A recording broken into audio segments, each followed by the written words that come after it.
Hi everyone, this is Yabin Say from Evika. ഇന്നത്തെ നമ്മുടെ വീഡിയോയിൽ നമ്മൾ കഴിഞ്ഞ ആഴ്ച നടന്ന എല്ലാ പുതിയ ആപ്പിളിൻ്റെ അപ്ഡേറ്റ്സ് ന്യൂസിനെ പറ്റിയാണ് സംസാരിക്കാൻ പോകുന്നത്. ഈ ഒരു വീഡിയോയിൽ ഐപാഡൊക്കെ വെച്ച് കുറച്ച് കാര്യങ്ങൾ വിശദീകരിച്ച്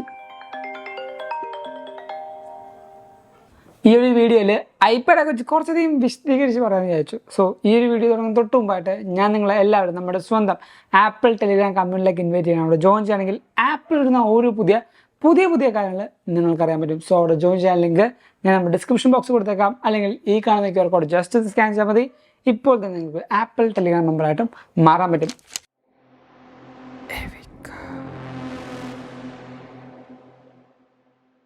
തുടക്കം തന്നെ നമ്മുടെ ഈ ഒരു അപ്ഡേഷൻസ് സ്റ്റാർട്ട് ചെയ്യാം. iOS 7.3 എന്ന് പറഞ്ഞ പുതിയ അപ്ഡേഷൻസും WatchOS, macOS എന്ന് പറഞ്ഞ പുതിയ ഒഫീഷ്യൽ അപ്ഡേറ്റ് ആപ്പിൾ റിലീസ് ചെയ്യുന്നുണ്ട്.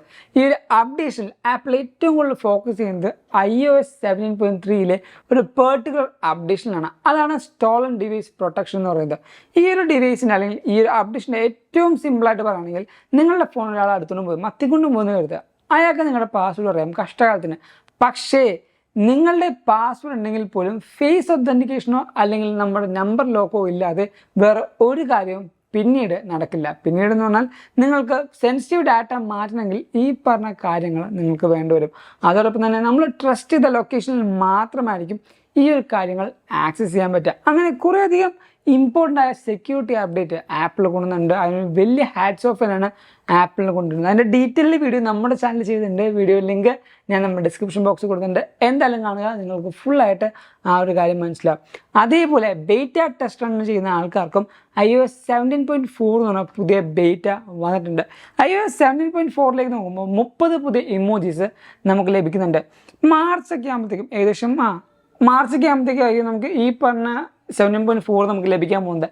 അതോടൊപ്പം തന്നെ ഈ പറഞ്ഞ 30 ഇമോജീസ് വിൻഡോസ്, ആൻഡ്രോയിഡ് എന്നീ പ്ലാറ്റ്ഫോമിലൊക്കെ അപ്ഡേറ്റ് ആവണം. എന്നാൽ മാത്രമാണ് ഈ പറഞ്ഞ ഇമോജീസ് നമ്മൾ വേറൊരു കൂട്ടുകാരൻ സെൻഡ് ചെയ്യുമ്പോൾ അവർക്ക് ഈ ഒരു ഇമോജി കിട്ടണ്ടേ.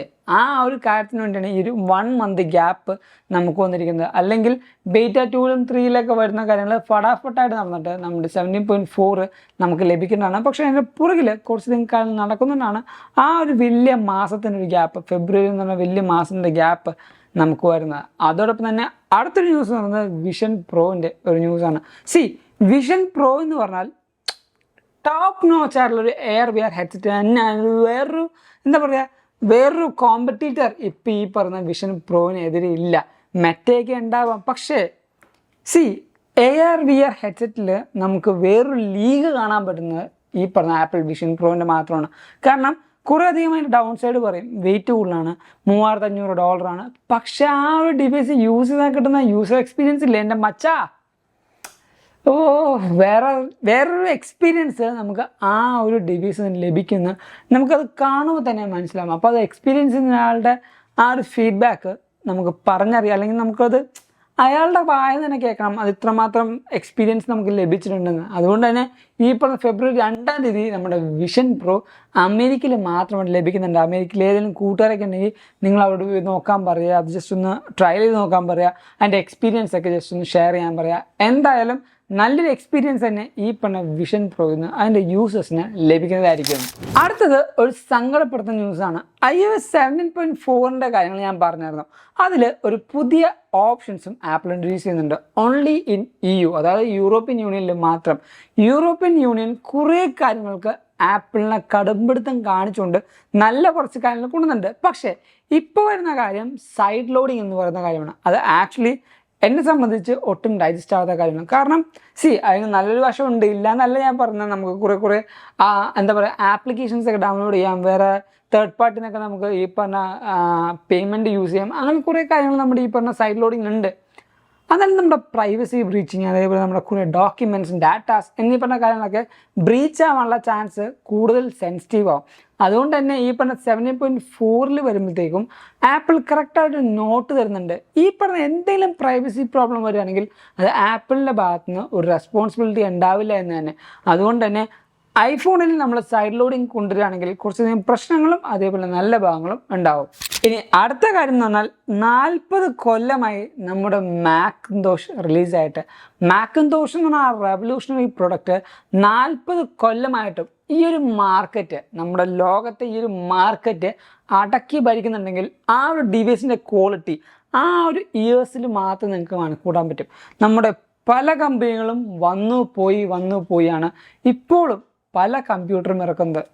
ഇപ്പോൾ നമുക്കിപ്പോൾ പല ഗെയിമിംഗ് ലാപ്ടോപ്സും പല ഗെയിമിംഗ് സിസ്റ്റവും PC ഒക്കെ അസംബിൾ ചെയ്തൊക്കെ ചെയ്യാൻ പറ്റും. പക്ഷേ 40 കൊല്ലമായിട്ട് ഈ പറയുന്ന same device users through out use ചെയ്യുന്നുണ്ടെങ്കിൽ, ആ ഒരു ഡിവൈസിൻ്റെ പല ജനറേഷൻസ് റിലീസ് ആവുന്നുണ്ടെങ്കിലും അത് ഈ പറഞ്ഞ ഡിവൈസിൻ്റെ ക്വാളിറ്റി കൊണ്ട് തന്നെയാണ്. കാരണം ആ ഒരു ക്വാളിറ്റി ഡെലിവറി ചെയ്യുന്നുള്ള അഷുറൻസ് ആപ്പിൾ തരുന്നുണ്ട്. ആ ഒരു അഷുറൻസ് ആൾക്കാർ അറിയാവുന്നതുകൊണ്ട് തന്നെയാണ് ഇപ്പോഴും ആപ്പിളിൻ്റെ മാക്കിൻതോഷ് എന്ന product top of the notch ആയിട്ട് ഡിവൈസുകൾക്ക് നിൽക്കുന്നത്, പ്രത്യേകിച്ച് കമ്പ്യൂട്ടറിൽ. അത് പ്രൊഡക്റ്റീവ് സൈഡ് മാത്രമാണ്. ഗെയിമിംഗ് സൈഡിലേക്ക് നോക്കുമ്പോൾ ഒബ്വിയസ്ലി നമുക്കറിയാം ആസ്യൂസ് ഉണ്ട്, അതേപോലെ നമുക്ക് കസ്റ്റമൈസ് ചെയ്യാൻ പറ്റും, അങ്ങനത്തെ കാര്യമല്ല. പക്ഷേ പ്രൊഡക്റ്റീവ് സൈഡ് നോക്കുകയാണെങ്കിൽ എപ്പോഴും ഒരു വീഡിയോഗ്രാഫറോ ഒരു ഫോട്ടോഗ്രാഫറോ ഒരു മ്യൂസിക് പ്രൊഡ്യൂസറോ എപ്പോഴും ചൂസ് ചെയ്യുന്ന ഒരു ഡിവൈസ് ആയിരിക്കും മാക് അല്ലെങ്കിൽ മാക്കിൻതോഷ് എന്ന് പറയുന്നത്. സോ നിങ്ങൾക്കൊരു മാക് എടുക്കുന്നുണ്ട്, നിങ്ങളൊരു മാക് എടുക്കാൻ താല്പര്യപ്പെടുന്നുണ്ടെങ്കിൽ കംപ്ലീറ്റ് ഒരു ഗൈഡ് നമ്മുടെ ചാനൽ ചെയ്തിട്ടുണ്ട്. അതെന്തായാലും കാണുക. കാരണം ഒരു മാക് എടുക്കുകയാണെങ്കിൽ ഇത്രത്തെ കാര്യങ്ങൾ നോക്കണം, ഇങ്ങനത്തെ കാര്യങ്ങളൊക്കെ നോക്കണം, മനസ്സിലാക്കണം എന്നുള്ളൊരു ഐഡിയ നിങ്ങൾക്ക് കിട്ടും. സോ അതിൻ്റെ വീഡിയോ ലിങ്ക് ഞാൻ നമ്മൾ ഡിസ്ക്രിപ്ഷൻ ബോക്സിൽ കൊടുത്തേക്കാം, എന്തായാലും കാണുക. കുറേ നാളായിട്ട് നമ്മൾ കേൾക്കുന്ന ഒരു കാര്യമാണ് ഹോം പോഡിൽ ടച്ച് സ്ക്രീൻ വരുന്നു, അല്ലെങ്കിൽ നമ്മുടെ ഈ പറയുന്ന ഹോം പോഡും സ്ക്രീനുമായിട്ട് ഒരു ഡിവൈസ് വരുന്നു, അങ്ങനെയൊക്കെ. പക്ഷേ 2024 അല്ലെങ്കിൽ 2025 സ്റ്റാർട്ടിങ്ങിനുള്ളിൽ ഹോം പോഡിൻ്റെ ഒരു പുതിയ ജനറേഷൻ വിത്ത് ടച്ച് സ്ക്രീൻ വരും എന്നാണ് പറഞ്ഞിരിക്കുന്നത്. അങ്ങനെ വരികയാണെങ്കിൽ നമ്മുടെ മ്യൂസിക്സിൻ്റെ ഭാഗത്ത് അല്ലെങ്കിൽ സിറിയുടെ ആ ഒരു ഇൻ്റർഫേസിൻ്റെ ഭാഗത്ത് നമുക്ക് സ്ക്രീൻ വരും. പല ഇൻട്രാക്റ്റീവ് കാര്യങ്ങൾ നമുക്ക് ഹോം പോഡായിട്ട് ചെയ്യാൻ പറ്റും. പക്ഷേ സ്ക്രീനും ബാക്കി കാര്യങ്ങളുണ്ടെങ്കിലും അതിൻ്റെ എക്സ്പെൻസും അതേപോലെ എക്സ്പീരിയൻസും ചിലപ്പോൾ നമുക്ക് മാറാനും അതേപോലെ കൂടാനും ചാൻസ് ഉണ്ട്. എനിക്കൊന്ന് ഏകദേശം 1-2 കൊല്ലം കഴിഞ്ഞു ആപ്പിളിൻ്റെ പുതിയ ജനറേഷൻ കാർപ്ലേ ആപ്പിൾ ഇൻട്രൊഡ്യൂസ് ചെയ്തിട്ട്, പക്ഷേ ലോഞ്ച് ചെയ്തിട്ടില്ല, ഇൻട്രൊഡ്യൂസ് ചെയ്തിട്ട്. അതിൻ്റെ ലോഞ്ച് മിക്കവാറും 2024 തന്നെ നമുക്ക് ലഭിക്കും. ആസ്റ്റോൺ മാർട്ടിനും പോർഷയ്ക്കുമാണ് ഏറ്റവും ആദ്യം ഈ പറഞ്ഞ അപ്ഡേഷൻസ് വരാൻ പോകുന്നത്. അതിൻ്റെ കാര്യം പറയുമ്പോൾ തന്നെ കാർപ്ലേയിൽ നമ്മൾ ആപ്പിളിൻ്റെ ഹലോ എന്നുള്ളൊരു വേർഡ് കണ്ടിട്ടില്ലേ, ഹലോ. അത് ഭയങ്കരമായിട്ട് എന്താ പറയുക ഹിറ്റായിട്ടൊരു വേർഡാണ് ആപ്പിളിൻ്റെ ഹലോ എന്ന് പറയുന്നത്. നമ്മൾ ഐഫോൺ ബൂട്ട് ചെയ്താലും ഏത് ഡിവൈസ് ബൂട്ട് ചെയ്താലും ആദ്യം കാണുന്നത് ഹലോ എന്നുള്ള വേർഡാണ്. അതേപോലെ കാർപ്ലേയിൽ നമ്മളിപ്പോൾ കാർ കണക്ട് ചെയ്തിട്ട് അല്ലെങ്കിൽ ഫോൺ കണക്ട് ചെയ്തിട്ട് നമ്മൾ ഫോണിൽ നിന്ന് അല്ലെങ്കിൽ നമ്മുടെ കാർ ഓഫ് ചെയ്ത് പോകുമ്പോൾ ഇനി മുതൽ ആ ഒരു സ്ക്രീനിൽ ഗുഡ് ബൈ എന്നുള്ള പേര് അല്ലെങ്കിൽ ഗുഡ് ബൈ എന്നുള്ള ഫേസ് കാണിക്കും. അത് അടുത്ത വരുന്ന സെക്കൻഡ് ജനറേഷൻ അല്ലെങ്കിൽ അടുത്ത ജനറേഷൻ ഓഫ് കാർപ്ലേയിൽ ആപ്പിൾ ഇംപ്ലിമെൻ്റ് ചെയ്യുന്നതെന്ന് പറഞ്ഞേക്കുന്നത്. സോ ഈ കാര്യങ്ങളൊക്കെ കാർപ്ലേക്ക് വരുന്നതോടുകൂടി തന്നെ നമ്മുടെ നാട്ടിലുള്ള കുറേ കാർപ്ലേ യൂസ് ചെയ്യുന്ന കാറുകൾക്ക് നല്ല അഡ്വാൻറ്റേജസും അതേപോലെ ഐക്കൺസും ഫുൾ ഇൻ്റർഫേസും മാറാനുള്ള ചാൻസ് ഉണ്ട്. ഇനി നമ്മുടെ ഈ ഒരു വീഡിയോയുടെ അവസാന സെഗ്മെൻ്റാണ് പബ്ലിക് റിയാക്ഷൻ എന്ന് പറയുന്നത്. ഇന്നത്തെ പബ്ലിക് റിയാക്ഷൻ എന്നുള്ളത് നിങ്ങൾക്ക് ഏറ്റവും ഫേവറേറ്റ് ആയിട്ടുള്ള മ്യൂസിക് ആപ്ലിക്കേഷൻ, സ്പോട്ടിഫൈ ആയിക്കോട്ടെ, നമ്മുടെ സ്വന്തം ആപ്പിൾ മ്യൂസിക് ആയിക്കോട്ടെ, യൂട്യൂബ് മ്യൂസിക് ആയിക്കോട്ടെ, സൗണ്ട് ക്ലൗഡ് ആവട്ടെ, ഏതായാലും നിങ്ങൾക്ക് ഏറ്റവും ഇഷ്ടമുള്ള ആ ഒരു മ്യൂസിക് ആപ്ലിക്കേഷൻ നമ്മുടെ വീഡിയോ തൊട്ട് താഴത്ത് കമൻറ്റ് ചെയ്യുക. വൈ ഡു യു ലൈക്ക് എന്നുള്ള കോൺസെപ്റ്റും നിങ്ങൾ തൊട്ട് താഴത്ത് കമൻറ്റ് ചെയ്യുക. സോ ഈ ഒരു വീഡിയോ നിങ്ങൾക്ക് എന്തായാലും ഇഷ്ടപ്പെട്ടു, അതേപോലെ ഹെൽപ്ഫുൾ ആണെന്ന് കരുതുന്നു. അതുകൊണ്ട് ഈ വീഡിയോ ഇപ്പോൾ തന്നെ ലൈക്ക് ചെയ്യുക, എല്ലാ കൂട്ടർക്കും ഈ ഒരു വീഡിയോ ഷെയർ ചെയ്ത് കൊടുക്കുക. സോ ഇതേപോലെ പുതിയ അപ്ഡേഷൻസ് അറിയാനായിട്ട് നമ്മുടെ ചാനൽ സബ്സ്ക്രൈബ് ചെയ്യുക. This is Ubin Xavier signing from എവിക.